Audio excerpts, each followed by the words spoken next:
Woo! Well, welcome back to Butch's Garage. I'm Butch. So today I'm getting ready to get rid of this 560. Get out the tranny, a few last minute things. One thing I did want to show, I take the heads off. This thing's pretty much cleaned out. But these are the transmission bolts you got to remove up top here. Now, normally you're never going to see what I'm showing here because you're not going to be able to see those, but you would get those by, I'll show you, I'm going to loosen them up top here, but you're going to loosen the whole transmission and you can angle it down a bit. The whole engine and transmission will angle down, and then you use a long extension, you would get those. But for me, luckily, I'm going to just remove from the top side. So let me get to the underneath here in a second after I remove these, and I'll show you what I've done already. I've removed the exhaust. I'm just removing the bolts. And, it's pretty straightforward, just removing stuff. Get this out. Be back in a minute. Boom! I did want to show you this other side here. There's the bolt here, and then also you're going to need to remove the starter. So I'm just showing from the top side. Normally you wouldn't see this, but you can get all this from down below underneath the truck. I'll show you, the car, when I get down below and remove it. Again, pretty straightforward, just moving bolts and connecting stuff. So let me get all this stuff unhooked up top, and then I will show you underneath. So you see I've removed those two 17s that were holding the two top bolts out. They can be a little bit of a bear when you're when you got access from below. So I'll show you this underneath in a second. All right, I'm gonna pop underneath here so you can see this is the kind of the protector plate. Obviously, these cars are on dirt roads. It is from the mountains in Colorado. So let me pop underneath here and show you where we're at here. So I did these bolts were all loosened. There's one more little screw there. So then those are all removed. I'm going to work on the starter here next. I'm just removing some of these lines here. You see they're like banjo bolts. Just started breaking that loose and let that drip. Pretty sure there's one over on this side too, right there. So I'm gonna remove those and then cut those out of the way, and then I can start removing the back. And I got the different of the drive shaft already moved on the back side. So I'll move on the front side, support the engine, support the training engine, drop it down a bit. Looks like the one bolt getting the starters out a little bit of pain in the butt. So I'll probably angle the engine down a bit to get to it. You could move it around a bit after you get everything loose. It does angle down. So let me get this dripping and I'll show you the next step here. Okay, so I got this one line removed right here. Dripping out, and I got this other line removed over here. It's right there, dripping out. So I just cut these wires, but normally you can, when you drop it down, you're going to see they connect right in a plug right there. I just cut them because they're in the way, and I can unplug it later. So now I'm going to move the jack to the front, kind of hold the engine and tranny up, and then start moving everything back here. I'll show you how to start breaking that down, the rear support and the drive shaft. So pretty straightforward. I'll show you here in a second after I get all this mess moved around. Okay, so I just moved this other rear bracket right here. And then, so you can see how that's the rear support holding up the whole rear of the transmission. I have support in the front, holding it from the engine and transmission side, and it's still bolted on, so it's all safe. So now I'm gonna remove the drive shaft here and that rear little the flex plate, and then you can see the plug and everything here that I cut, but you know what I mean, is the plugs to the electronics on the side of the transmission there. You can get at them from here. And then I'll remove the top side stuff, some other cabling, and that's, hopefully that'll be about it. There's one other clip up top, and then I'll just slide off the engine. So let me remove the drive shaft and these other little clip things and go to the next step. This is really fun. Really, really clean and fun time. I really am having a great time. Bye. Okay, so I got the drive shaft off, and one thing you need to do is you also want to probably remove this if you're going to be back in here. I have to replace this out. This can actually go bad and get some vibration. This actually looks pretty good. I'm going to just slide out. They slide out backwards, kind of out back there. So obviously it's easier to move when you got the rear differential. So next step is pretty much to just start sliding it back, remove a few things, got one more bolt for the starter here, looks like. Gotta remove, I gotta get to, a little tricky. And then a couple of the little doodads to remove. And it should be pretty much out. So I'll show you the next step when I start getting it slid out a little bit. Okay, so now I got it kind of angled, drop down so you can kind of see. It's not gonna go anywhere. It's actually held here by the subframe will hold it up, but I got it held up here too. So I have it angled down a bit because now the back's off, the drive shaft's off. And you can see now how you can get to these upper bolts up here now.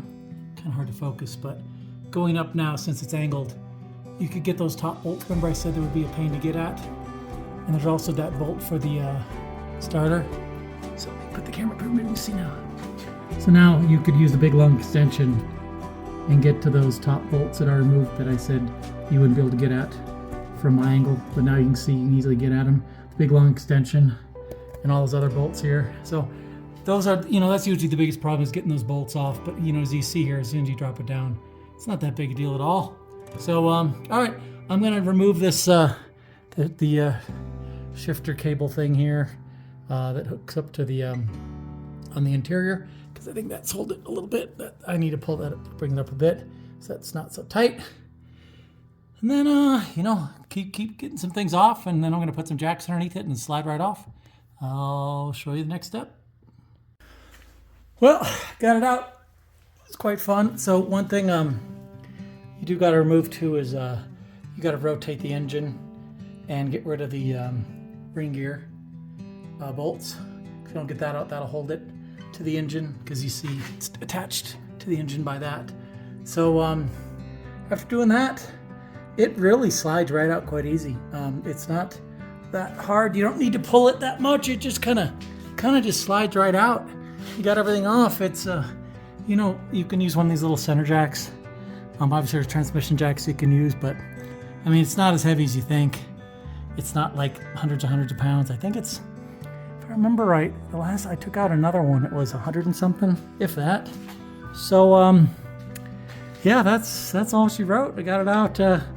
Obviously it's a little easier taking it out when I'm not worried about a whole lot of stuff, but when you gotta put it back in and worry about everything, it's a little different. I think too, you can remove these inspection plates there to undo the those bolts for that connect to the torque converter to that ring gear. So what I used is to turn the engine. I used a big 29 there on the crank and turned it pretty easy. Well, also because I don't have a head on it, but you obviously if you have it in the engine or something, you could probably crank it with the key. But that's all she wrote. Happy to get it done. It's was kind of what I expected. I probably don't want to really do this again. Here's these plugs I was talking about that you would unplug, and then these are interesting. These actually adjust your shifting, so that's one thing. You can change those out and adjust. They turn it one way or the other. You can look it up online. Another, I don't know, many people don't know about this, but you can actually get a different fuel pump relay and actually adjust your shifting. I bought a Chinese one and it shifted a lot higher than the OEM, but that's another story. All right, well, I'm done. This took most of the day. I started at about 11 and it's about 4 or 5. I took a tiny break. Some dumb mistakes on my end. I didn't undo the flywheel bolts, and I screwed around a half hour trying to yank it out when it was still attached, and just dumb crap. So, well, Boots Garage is done. The tranny, I am obviously not a pro, and it's, after you do this once, it's much easier second time. I've never done a auto. I've done the stick. I've done a 4-speed auto 280 SL, never an auto. So live and learn. They're definitely a lot different doing an auto and a stick. So Butch Garage is out. Hopefully you learned something or got to laugh at my mistakes. See you next time. Goodbye. All right, well, we're back a few days later. I think I stopped last time. I was just removing the tranny.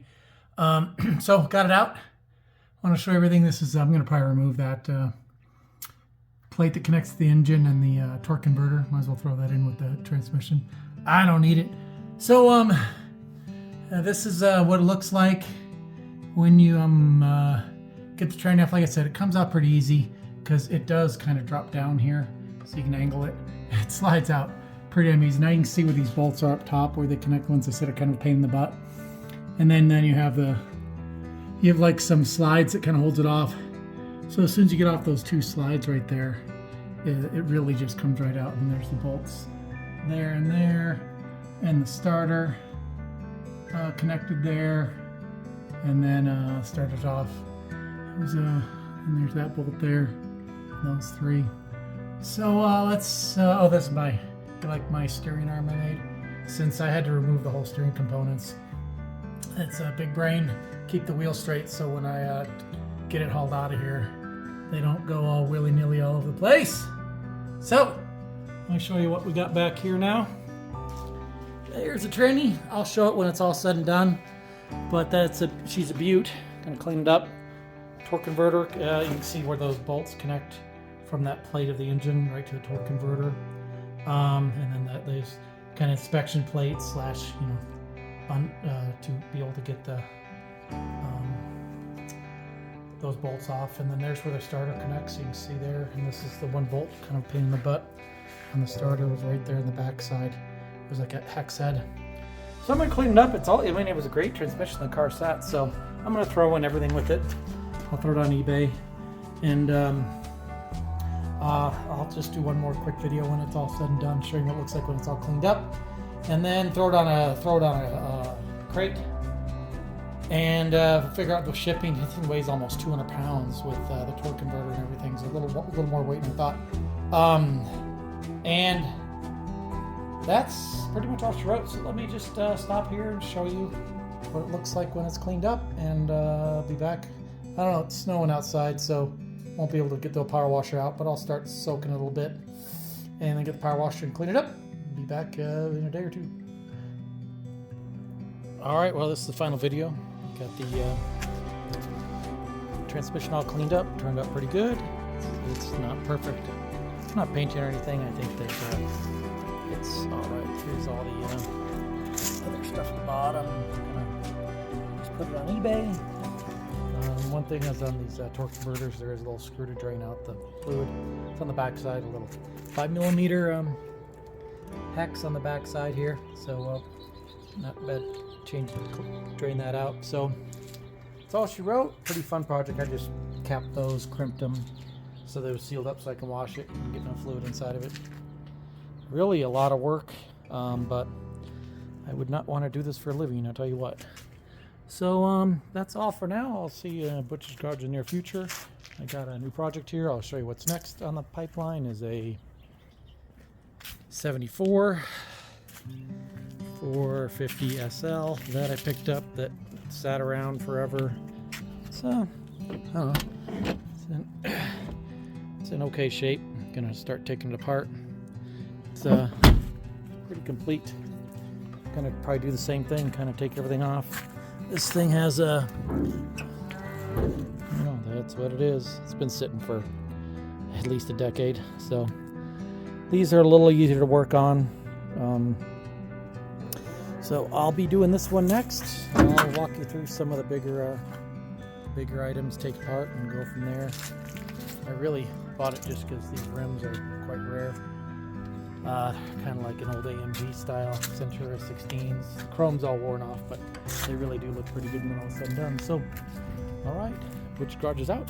See you later. Goodbye. Adios. Whoa!